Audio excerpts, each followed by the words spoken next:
At the very core of modern Japan, there's a huge contradiction. It's a nation that was built on a promise of peace, written right into its constitution. And yet, today, it has one of the most powerful and expensive militaries on Earth. So, how on earth did that happen? Let's dig in. All right, imagine this for a second. Let's say you make a promise, a really big one, to yourself and everyone around you. I will never, ever own a car. And this isn't just a casual preference, right? It's a core part of your identity, a principle you live by. But then, life happens. Over the years, for security reasons, you end up with a whole garage full of armored vans. And whenever someone points them out, you look them straight in the eye and say, nope, those aren't cars. So you haven't broken your rule. Now, as weird as that sounds, that's pretty much the story of Japan's military. So how exactly does Japan square this circle? Well, let's start with the big, impossible rule at the heart of this whole thing. Okay, look at this. This is the paradox in black and white. On one hand, you have the Constitution, which literally says that land, sea, and air forces will never be maintained. It promises to forever renounce war. But then you look at reality, 24 modern submarines, 42 destroyers, even aircraft carriers for stealth fighters. We're not talking about a small gap here. This is a massive chasm between the country's founding ideas and what it does today. And this all boils down to one specific part of their constitution. It's called Article 9, but everyone knows it as the Peace Clause. It was drafted with major input from the US right after World War II, and the goal was incredibly simple. Make absolutely sure Japan could never start a war again, period. Which of course brings us right back to the central question of this whole explainer. How is any of this even possible? Well, the truth is, this whole pacifist idea started to crack almost immediately. The ink was barely dry on the 1947 Constitution when the Korean War exploded. All of a sudden, the United States, the very country that pushed for Japan's pacifism, did a complete 180. They needed Japan to start rearming, so General MacArthur authorized a National Police Reserve. And that little reserve force? It's the direct ancestor of the powerful military Japan has today. So you might be thinking, okay, if the Constitution hasn't matched reality for over 70 years, why not just change it? That's a great question. The answer? It's basically impossible because it runs smack into a political brick wall. The process for changing the Constitution is deliberately difficult. It's like climbing a political Mount Everest. First, you need a 2/3 supermajority vote in both houses of their parliament, the Diet. Then, even if you somehow manage that miracle, you also have to win a national public referendum. And get this, in its entire history, not a single word of Japan's constitution has ever been changed this way. And when you look at the actual numbers in Parliament today, ever seems like an understatement. The parties that want to change the Constitution, they are nowhere near having the votes they need.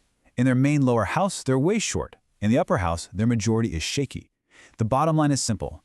The official legal path to changing the rules is closed. It's a dead end. And even if the politicians could somehow get the votes, they'd have to face the public. And, well, good luck with that. This recent poll shows the country is basically split right down the middle. 51% for, 46% against. With numbers that tight, there was just no way to get a public mandate for such a huge and divisive change. On top of all that, you've got the simple reality of politics. The Prime Minister's approval rating has been stuck in the basement. This poll puts it at just 27%. You just can't spend your political capital on a huge, controversial project like this when your support is that low. You have to focus on what voters actually care about. Because for the average person, constitutional law is pretty abstract. You know what's not abstract? The price of rice. A weak yen that makes everything you buy more expensive. Worrying about the country's aging population. These are the real kitchen table issues that decide elections, and they push grand projects like this to the very back burner.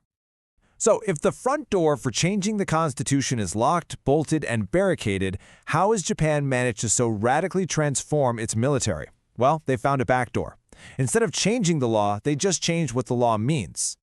And the most obvious proof of this backdoor strategy is just to follow the money. For decades, Japan had an unwritten rule to keep defense spending around 1% of its economy. Now look at this chart. The budget is absolutely skyrocketing. It's on track to hit that 2% benchmark that NATO countries use. This is a complete reversal of decades of policy, and they did it all without changing a single comma in the Constitution. And all that money is buying some serious hardware, stuff that was once completely unthinkable.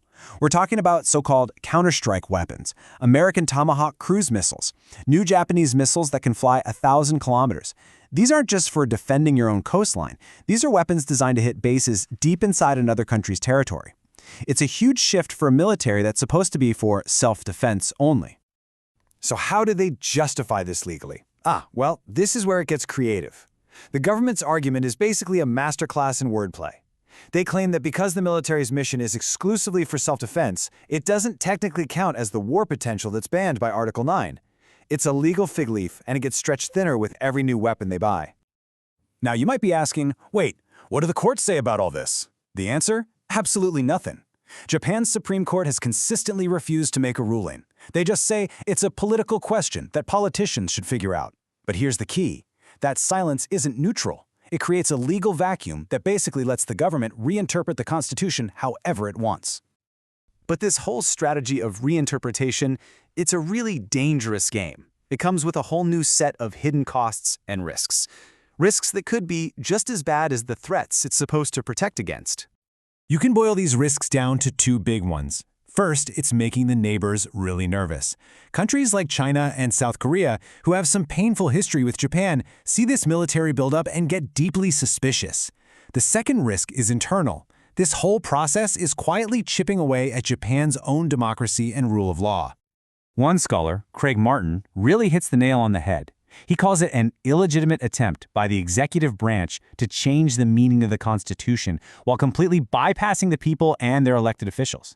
And just think about that for a second. If the government can just decide on its own that no army actually means one of the world's most powerful armies, what's to stop them from reinterpreting other basic rights?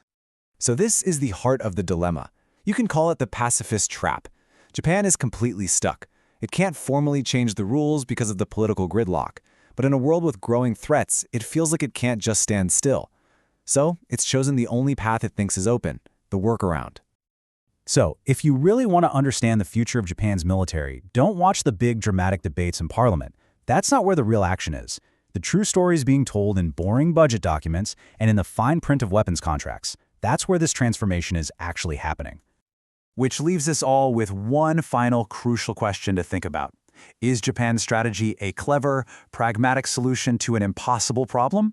Or is it a ticking time bomb, slowly eroding its own democracy from the inside while raising tensions in one of the most volatile regions on the planet?